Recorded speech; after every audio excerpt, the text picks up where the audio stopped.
સંઘવીએ વડોદરામાં સફાઈ સેવકોને કામે લાગી જવા અપીલ કરી। વડોદરા શહેરમાં ભારે વરસાદ બાદ કરવામાં આવેલ સફાઈની કામગીરીનું નિરીક્ષણ કરવા અને મુલાકાત કરવા માટે હર્ષભાઈ સંઘવી વડોદરા પહોંચ્યા। વડોદરા ખાતે આવ્યા અને મોડી રાતથી લઈને વહેલી સવાર સુધી ઉત્તર, દક્ષિણ, પૂર્વ, પશ્ચિમ એવા ચારેય ઝોનમાં પાલિકાના સત્તાધીશો સાથે બેઠકો પણ યોજી હતી અને વડોદરાને કેટલું જલ્દી ઊભું કરી શકાય તે અંગે પણ ચર્ચા વિચારણા કરવામાં આવી હતી।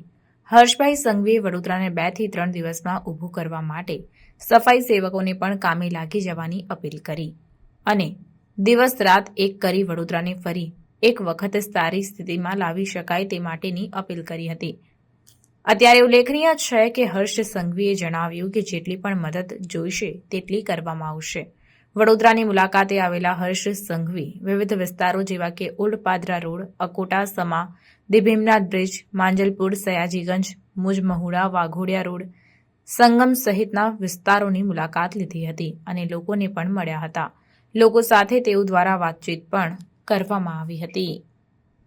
આજે રાત્રે 11:30 વાગ્યાથી હમણાં 5:15 સુધી વડોદરા શહેરના ગલીએ ગલીએ, વડોદરા શહેરના બધા જ મુખ્ય માર્ગે મારે આજે જવાનું થયું। આ તમામ દિશાએ વડોદરાના શહેરીજનોએ જે ભારે પૂરનો સામનો કર્યો છે, અનેક દિવસ સુધી વડોદરાના શહેરીજનોએ સૌએ એક થઈને આ મુશ્કેલ ઘડીમાં એકબીજાના સહાયમાં ઊભા હતા। અનેક વડોદરા શહેરના નાગરિકોને મળવાનું થયું।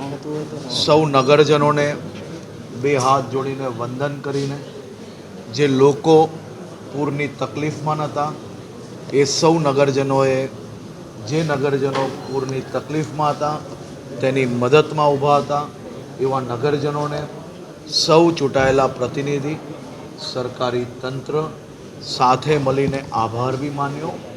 સાથે સાથે આપણા વડોદરા શહેરમાં આ મુશ્કેલ ઘડીનો સામનો કરીને આજે જે પ્રકારે છેલ્લા અનેક દિવસથી રાત દિવસ એક કરીને વડોદરા શહેરના સૌ સફાઈ કર્મચારીઓ, વડોદરા શહેરના આપે જોયું હશે મુખ્ય માર્ગો ગણતરીના કલાકોની અંદર સાફ કરીને કચરાના ઢગલાઓ બી હવે સાફ કરેલા જે કચરાના ઢગલાઓ છે તેને બી ઉચકવા માટેની એકદમ મોટી ટીમો ચારે દિશામાં લાગી।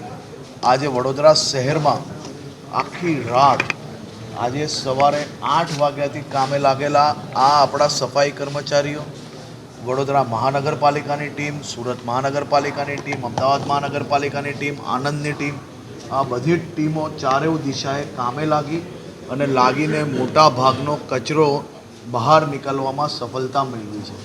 આજે સૌ ઝોનોમાં બી મેં મિટિંગ લીધી છે, સૌ અધિકારીઓ, સૌ ચૂંટાયેલા પ્રતિનિધિઓને મળ્યો છું। સૌ લોકો દ્વારા જે સોસાયટીઓની ફરિયાદ આવતી છે, હવે રોડ પછી સોસાયટીઓની સફાઈની કઈ રીતે વ્યવસ્થા કરવી, આ બધી જ વ્યવસ્થાઓ સુચારુ રૂપે કાલ રાત સુધી વડોદરા એકદમ ચોખ્ખું, જે ક્યારેય ના હોય ને એ પ્રકારના રોડ સાફ કેવી રીતે કરવા તે માટેની વ્યવસ્થાઓ ઊભી કરવા માટે આજે એકદમ ડિટેલ્ડ પ્લાનિંગ ને ડિટેલ્ડ બેઠક કરવામાં આવી છે। આજે વડોદરા શહેરના આ તમામ રસ્તાઓ મેં જાતે નિરીક્ષણ કર્યા છે। જ્યાં રોડ પર નાના મોટા ખાડા પડ્યા હોય તેની બી કામગીરી ચાલુ થઈ ગઈ છે। જે ઝાડો પડેલા હતા તેને હટાવવા જોડે જોડે એની બી જે કંઈ કામગીરી કરવાની છે એ બી ચાલુ છે। આ બધી જ કામગીરી આખી રાત ચાલી છે અને આખી રાત બધા જ લોકોએ નિરીક્ષણ કરીને એ લોકોને પ્રોત્સાહન અને ઉત્સાહ પૂરો પાડીને એ લોકોને મારા બધા જ સફાઈ કર્મચારી ભાઈ બહેનોને આભાર બી માન્યો છે, 2 હાથ જોડીને વંદન બી કર્યા છે અને સૌ સફાઈ મિત્રોને ખાસ કરીને એમનો આભાર માનતા 2 દિવસ સુધી હજી બી આ આખી ટીમ એક સાથે કામ કરીને વડોદરાને એકદમ સાફ કરવાનો સંકલ્પ હાથમાં લીધો છે ને એની કામગીરી આગળ ચાલી રહી છે। ખાસ કરીને વડોદરામાં આજે સવારથી 29 નંગ ડિસિલ્ટિંગ ગ્રેપ બ્રેકેટ, 25 નંગ jetting machine, 19 suction machine, 5 set super suction machine, 3 રિસાયકલર machine, 130 જેટલા JCB machine, 167 Hyva truck dumper અને 214 જેટલા ટ્રેક્ટરોનો ઉપયોગ લઈ હમણાં એટલે કે રાત્રે 12 વાગ્યા સુધી 19 વોર્ડમાં આજના 24 કલાકમાં 1800 મેટ્રિક ટન કચરો ઉપાડી લેવામાં આવ્યો છે. હજી રાત્રે જે ઢગલા આપણે જોયા છે એને ઉપાડવાની કામગીરી ચાલુ છે. એનો આંકડો આજે સાંજે 5 વાગે આપ સૌને આપવામાં આવશે. મોટા ભાગનો વિસ્તાર આજે રાત સુધી સંપૂર્ણ સાફ કરી લેવાનો પ્લાનિંગ કરવામાં આવ્યો છે. હું પોતે જે વિસ્તારમાં કાલે બી ગયેલો હતો, આજે ફરી એ વિસ્તારમાં ગયો છું. જે લોકોને હું કાલે મળેલો તેમને ફરી આજે મળ્યો છું.